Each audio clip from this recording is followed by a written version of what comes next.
Hello YouTube, y'all done forgot about Vanille, huh? Well, I'm here to talk about her. I keep saying this in the Ranting Hour and stuff, but it is funny the lack of outrage over Vanille getting shuffled compared to Setzer. Anywho, this is before you pull Vanille. Things to consider, throwing out some info. I'm going to break down some information quickly and go over my thoughts and plans on the upcoming character and event.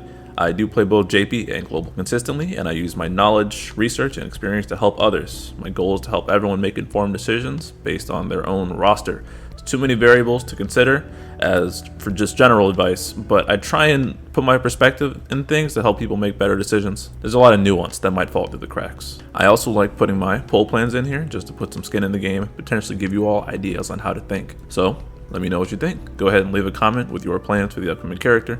Also, while you're here, drop a like on the video. Subscribe to my channel for more amazing content. You can become a channel member for emotes, $1. Make sure I always reply to your comments and stuff. And check out the Ranting Hour, my weekly stream where me and some others talk about Dissidia and other stuff with no filter. I think it is my most entertaining content. Just to get some things out of the way, I'm recording this actually before the live stream. I expect we're getting Vanille this month, so I don't know the banner. And so if there's anything, just expect to see a pinned comment with anything that might be tweaked a little.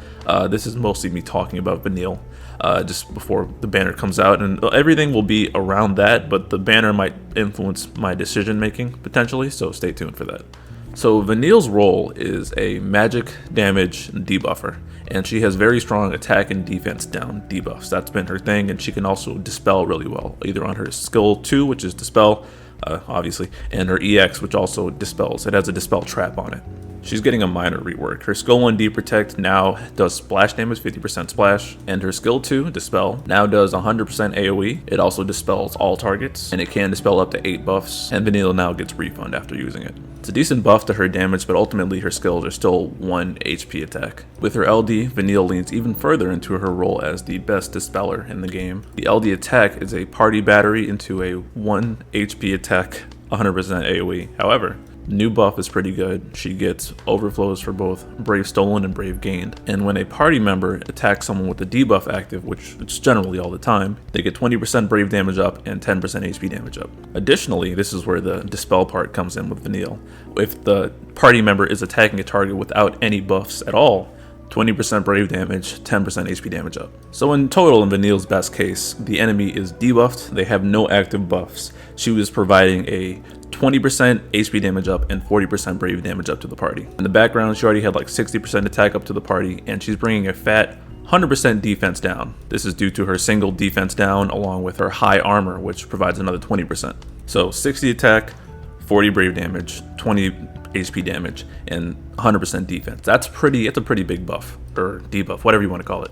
Boost is the right word. On top of that, Vanille actually gets debuff start on her LD boards, the defense down and attack down. Like I mentioned earlier, she has the debuff high armor, and her actual split is for the party, and it leans equally between both Brave and HP damage. Makes sense as she boosts both Brave damage and HP damage for the party. Her calls are actually very good provided you have her LD, because they are 2 applications of her debuff start, that being the 80% defense down and the 50% attack down. This is a very powerful alternative to Ferris's call. So maybe if your Bartz isn't doing enough damage, this might be the solution for you. And unlike Ferris, well, Vanille's defense down is slightly higher by 10%, although you're not going to notice that, but it's also not taking as much debuff slots, so it pairs nicely with other debuffers. Looking at you, Ace. Running Ace with Ferris is seriously a pain, but you can also stack Vanille's call with Jack's call, for example. The actual calls though, the base call is just Dispel. We've had this available to us for a while. The LD call, on top of already applying those debuffs, gives the party 20% Brave damage up and 10% HP damage up, so it's a good passive call potentially. So let's actually talk about how she'll work in practice. Vanille's strengths are that she provides a massive damage amp to the party in the form of Brave damage up, defense down. Her attack up isn't that noticeable, but the defense down, Brave damage up, HP damage up are definitely significant, provided you can keep debuffs on the enemies and get rid of all of their buffs, which is not much to ask for. She has a ton of modifiers and self-battery in her kit, although she doesn't bring Brave damage or Brave gain up, which is unfortunate, but it's okay because she will likely be capping on all her attacks. Her calls are also fantastic for debuff slot efficiency. 5 turns of debuffs on each call. I mean, if you're no turning, then you don't have to worry about it, but just having that flexibility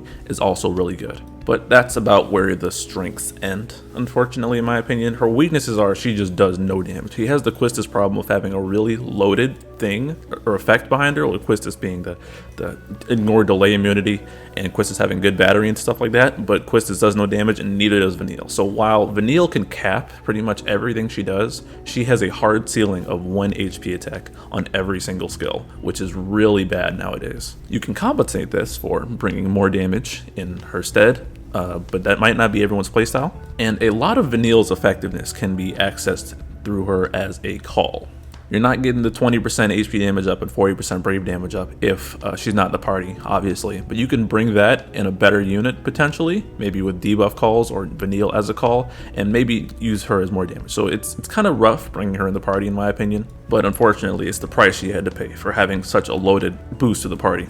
Additionally, while her defense down is very strong, unfortunately it is generic still, so it can be pushed off if you're not careful. But if you got Jack call, Vanille call, Kurasame call up, that's a lot of damage active.